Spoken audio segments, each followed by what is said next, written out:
Okay မင်္ဂလာပါညာ RC Master ကပါခင်ဗျာကျွန်တော်ဒီနေ့ပို့ပေးရမယ်ဒါပစ္စည်းလေးတွေပေါ့နော်ဒါလေးဆိုရင်တော့ဒါကျွန်တော်ဒါရန်ကုန်နဲ့ကျွန်တော်မိတ်တီလာအဲ့ဒီမျိုးတွေကိုကျွန်တော်ဒါပို့ပေးရမယ်ပစ္စည်းလေးဖြစ်တယ်ဒါလေးဆိုတာကျွန်တော်ဒါအသစ်ထွက်တာဒီမှာ story box လေးဒီမှာ defender ဆွဲတစ်စိမ့်နဲ့ပိတ်လို့ဖွင့်လို့ရမယ်ဒီကောင်ဆိုတာကော်ပြားနဲ့ပစိန်နဲ့ site ကွက်တီပဲကောင်စောက်ဒီပစိန်သေးလေးတွေကွက်တီပဲဖွင့်လို့ပိတ်လို့ရမယ်ဒီမှာ defender တစ်စိမ့်နဲ့ဘာညာ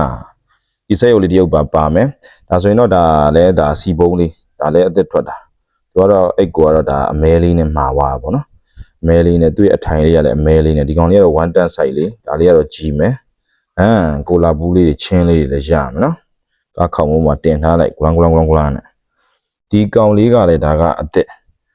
Toyota တစ်စိမ့်နဲ့ Toyota logo နဲ့ပေါ့နော် Toyota logo နဲ့တက်ထွက်တဲ့ဟာလေးဒါလေးကတော့နည်းနည်းလေးရောင်လေး site လေးကြီးသွားမယ်နည်းနည်းတော့ခန့်သွားမယ်ပေါ့နော်ဒါကတော့ဒါ M82 အတွက် over fender လေးသူ original ထက်နည်းနည်း view ပိုကားသွားမယ် view ပိုကားသွားမယ် site ကြီးသွားမယ်ကျေးဇူးပါခုလိုအားပေးတဲ့အတွက်